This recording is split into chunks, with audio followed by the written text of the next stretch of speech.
கடன்காரன் வீட்டுக்கு வந்திருப்பான், நான் உட்காந்து படிச்சுட்டு இருப்பேன். கடனை எங்கள் வட்டி எங்கம்மா அப்படின்னு கேட்கும்போது நமக்கு ரொம்ப அப்படியே என்னடா இது, இந்த மாதிரி சமுதாயத்திலேருந்து படிக்க வந்தால் நீங்களாம் படித்து என்ன பண்ண போகிறீங்க, நீங்களாம் மேலே வர முடியுமா உங்களால் அப்படின்னு சொல்லி நிறைய எதிர்ப்பு நான் சந்திச்சிருக்கேன்.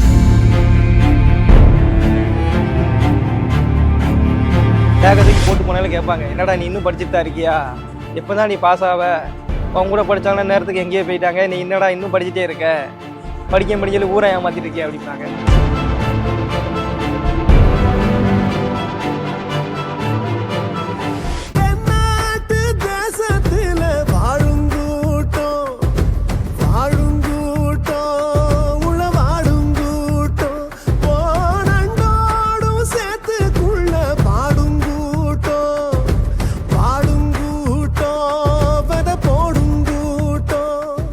என்னோட பேர் வந்து சுதர்சன். அப்பா வந்து கூலி வேலை தான் பார்க்குறாங்க. அம்மா வந்து இந்த சத்துணவு அமைப்பாக இருக்காங்க.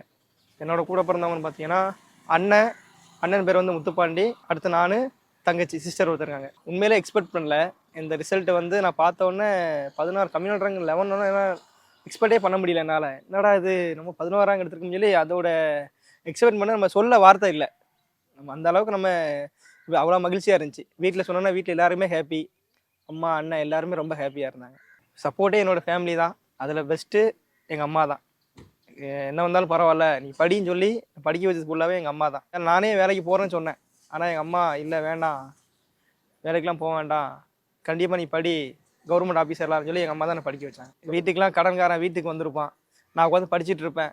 கடனை எங்கள் வட்டி எங்கம்மா அப்படின்னு கேட்கும்போது நமக்கு ரொம்ப அப்படியே என்னடா இது, 24 வயசு ஆயிடுச்சு, இன்னமும் படிச்சுட்டே இருக்கமே, என்னடா எந்த எக்ஸாம் கிளியர் பண்ண முடியலையே, ஒரு மார்க்லேயும் போயிட்டு இருக்கேன்னு சொல்லி ரொம்ப கஷ்டப்பட்டுருக்கேன் சார். டிஎன்பிஎஸ்சி ஃபீல்டில் வந்து அவமானங்களை தாங்கி தான் ஆகணும். ஏன்னா என்னடா நீ இன்னும் ஊரில் நீங்கள் பேக்கை தூக்கி போட்டு போனாலும் கேட்பாங்க, என்னடா நீ இன்னும் படிச்சுட்டு தான் இருக்கியா, எப்போ தான் நீ பாஸ் ஆவ, அவங்க கூட படித்தாங்கன்னா நேரத்துக்கு எங்கேயோ போயிட்டாங்க, நீ என்னடா இன்னும் படிச்சுட்டே இருக்க, படிக்கல ஊரை ஏமாத்திட்டு இருக்கியா அப்படிம்பாங்க.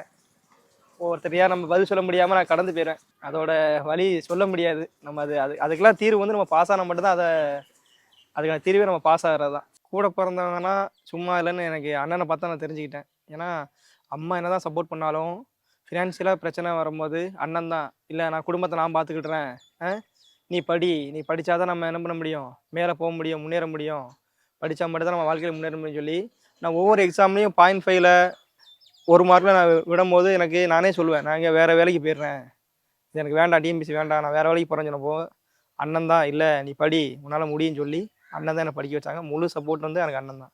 இந்த சமுதாய ரீதியாகவே நிறைய எதிர்ப்பு இருந்திருக்கும். இந்த மாதிரி சமுதாயத்திலேருந்து படிக்க வந்தால் நீங்களாம் படித்து என்ன பண்ண போகிறீங்க, நீங்களாம் மேலே வர முடியுமா உங்களால் அப்படின்னு சொல்லி நிறைய எதிர்ப்பு நான் சந்திச்சிருக்கேன். ஸ்கூல்லேயும் சரி, காலேஜ்லேயும் சரி, இந்த நம்ம டிஎன்பிஎஸ்சிங்க உள்ளே வந்ததுக்கப்புறமா சரி, இதுக்கெல்லாம் நம்ம படித்தா மட்டும்தான் நமக்கு அவங்களுக்கு பதில் சொல்ல முடியும். இப்போ அப்படி பேசினவங்களாம் இன்றைக்கி வாழ்த்துக்கள் சொல்கிறாங்க. அதுதான் உண்மையான வெற்றி. குறிப்பிட்டு இப்போது இந்த சமூகத்தில் பிறந்தவங்க மட்டும்தான் டிஸ்மேர் பண்ணுறாங்கன்னு இல்லை, எல்லா சமுதாயத்திலும் இருக்குது. காசு இருக்கவன் நல்ல, அவனோட காசு இல்லாதனா குறை சொல்லிகிட்டே தான் இருப்பான். அவங்களுக்குலாம் நம்ம என்ன சொல்லணும்னா, படிப்பால் மட்டும் தான் என்ன பண்ண முடியும், அவங்களுக்கு பதில் சொல்ல முடியும். வேறு எதாலையும் நம்மகிட்ட பணத்தெல்லாம் மோத முடியாது. நம்மகிட்ட இருக்கிறது அறிவு, அதை வச்சு படிங்க, கண்டிப்பாக பாஸ் ஆகுங்க, படிப்பை மட்டும் நம்புங்க. அதாவது நான் வந்து காலேஜ் வந்து இங்கே படித்தேன், கவர்மெண்ட் இன்ஜினியரிங் காலேஜில் தான் படித்தேன். 12ல் நல்ல மார்க் எடுத்தேன், 1050 மார்க் எடுக்கிறனால எனக்கு கவர்மெண்ட் காலேஜில் சீட் கிடச்சிருச்சு திருநெல்வேலியில். ஸோ நான் வரும்போதெல்லாம் பார்ப்பேன், ரேஸ் இன்ஸ்டியூட் இருக்கும்.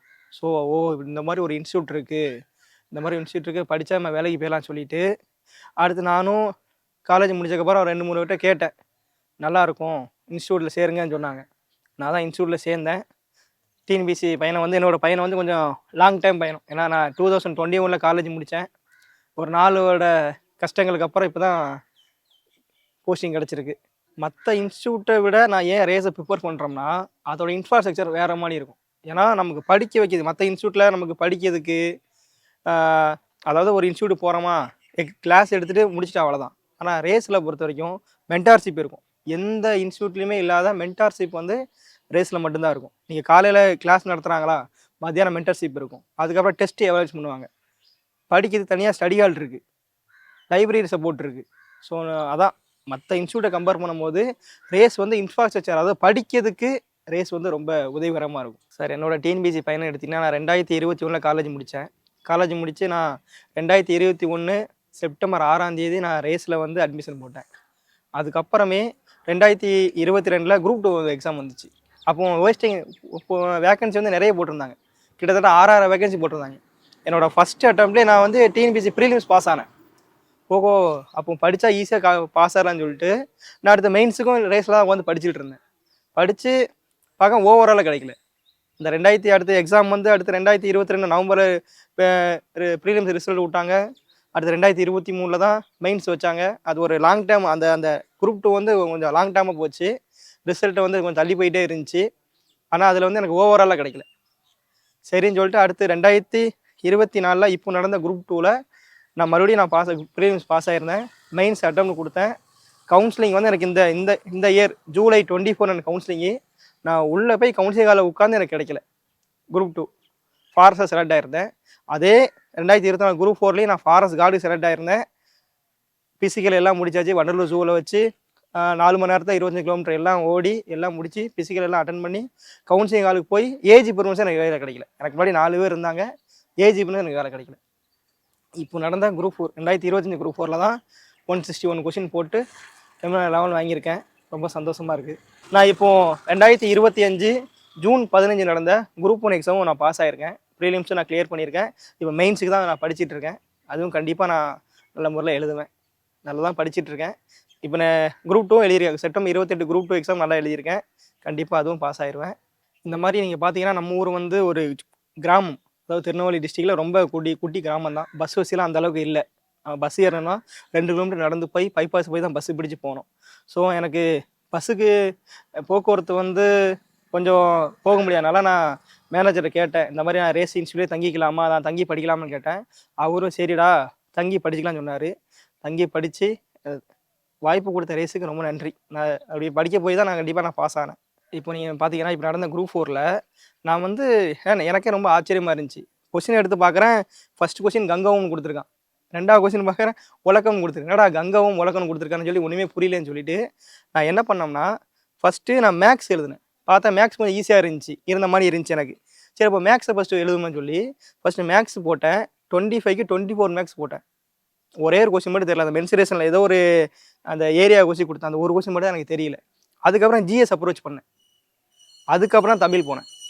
இதெல்லாமே அந்த ஸ்ட்ராட்டஜி தான். ஏன்னா நம்ம வந்து தமிழ்னு சொல்கிறோம். ஆனால் தமிழ் நம்ம டஃபாக கேட்டாங்கன்னா என்ன பண்ணணும்னா நம்ம மேக்ஸும் ஜிஎஸ் நம்ம ஸ்ட்ராங் பண்ணால் போதும். ஏன்னா நீங்கள் தமிழ் வந்து நான் என்னோடய ஸ்ட்ராட்டஜி என்ன சொல்கிறோம்னா நீங்கள் ஜிஎஸ்ல ஸ்ட்ராங் பண்ணுங்கள். ஜிஎஸ் ஸ்ட்ராங் பண்ணால் தான் நம்ம என்ன பண்ண முடியும், இப்போது நடந்த டிஎன்பிஎஸ்சி எக்ஸாம் பாஸ் பண்ண முடியும். ஏன்னா நீங்கள் எடுத்துக்கிட்டிங்கன்னா ஜிஎஸ்ல யூனிட் 6ல் இருந்து 20 கொஸ்டின் வந்துடும். பாலிட்டிலேருந்து 15 கொஸ்டின் வந்துடும். எக்கனாமி ப்ளஸ் தமிழ்நாடு அட்மினிஸ்ட்ரேஷன் சேர்ந்து 20 கொஸ்டின் வந்துடும். நம்ம இந்த 4 சப்ஜெக்ட் கவர் பண்ணாலே 55 கொஸ்டின் கவர் ஆயிடும். இதுக்கப்புறம் ஐஎன்எம்க்குலாம் ரொம்பலாம் வேண்டாம். 10th காந்தி கலக்கணும் ஒரு பாடம் இருக்கும். 12th 4, 5th, 7 அந்த 3 பாடம் மட்டும் படித்தா போதும். ஹிஸ்ட்ரிக்கு பேசிக்காக படித்தா போதும். அதுலேருந்து 10 கொஸ்டினில் ஒரு 7 கொஸ்டின் அட்டன் பண்ணிடலாம். ஜாகிரபிக்கு நம்ம 10th ஜாகிரபி மட்டும் படித்தா போதும்.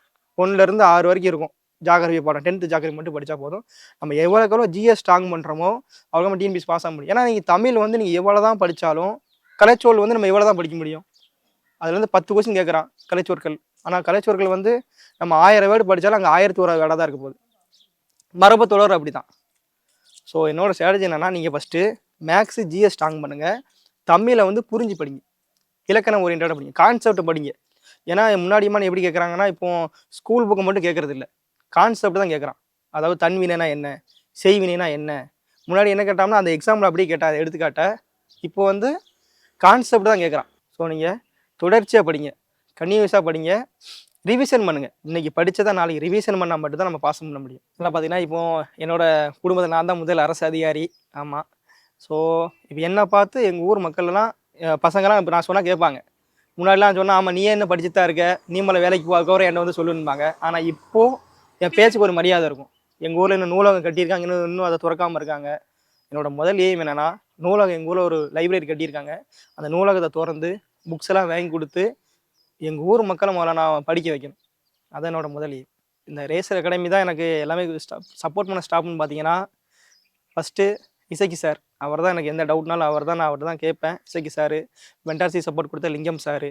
அடுத்து ஒரு பிரதர் மாதிரி என்னை பார்த்துக்கிட்டு 2 பேர், ஒன்று வெங்கட் ப்ரோ, இன்னொன்று ஹட்சன் ப்ரோ. அவங்க 2 பேருமே பேங்க் ஸ்டாஃபு, பேங்க் மென்டாரு. ஆனால் எனக்கு ஃபினான்ஷியலாக ஒரு பிரச்சனைனாலும், ஃபுட்டு வாங்கி கொடுக்கறனாலும் எல்லாமே அவங்க தான் பார்த்தாங்க.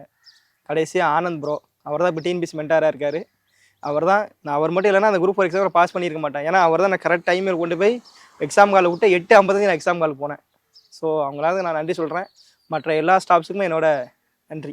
இப்போ என் ஃப்ரெண்ட்ஸ் சர்க்கிளே பார்த்தீங்கன்னா எல்லாருமே வேற வேறு சமூகம் தான். நம்ம சமுதாயத்தால் மட்டும் தான் நமக்கு ஹெல்ப் பண்ண மாட்டாங்க. கண்டிப்பாக ஹெல்ப் பண்ண மாட்டாங்க. எல்லா சமுதாய மக்களும் நமக்கு ஹெல்ப் பண்ணுவாங்க. அப்படின்னா தான் நம்ம பாஸ் பண்ண முடியும். இப்போ எடுத்துக்கிட்டா இப்போ ரீசெண்டாக கூட இப்போ மாரி செல்வராஜ் வந்து பைசன் ஒரு பாடம் எடுத்தார். அதில் துருவ விக்ரமுக்கு மற்ற சமுதாய மக்கள் வந்து ஹெல்ப் பண்ணுறாங்க அவர் மேலே இடத்துக்கு போயிருப்பார். ஸோ எனக்குமே மற்ற சமுதாய நண்பர்கள் வந்து எனக்கு உதவி பண்ணனால தான் நான் பாஸ் பண்ண முடிஞ்சிச்சு. ஸோ எல்லோரும் ஒத்துமையாக இருந்தால் தான் எல்லோரும் முன்னேற முடியும். இப்போ நான் குரூப் 1 மெயின்ஸுக்கு தான் நான் படிச்சுட்டு இருக்கேன். என்னோட அல்டிமேட் எய்மே டெப்யூட்டி கலெக்டர் தான். டெப்யூட்டி கலெக்டர் கண்டிப்பாக ஆகுவேன். என் தலைமுறையில் யாருமே அரசு அதிகாரி ஆகலை, நான் ஆயிருக்கேன். இதுக்கு முழுக்க காரணம் ரேஸ் அகாடமி தான். திருநெல்வேலி ரேஸ் அகாடமிக்கு என்னோட மனமார்ந்த வாழ்த்துக்கள்.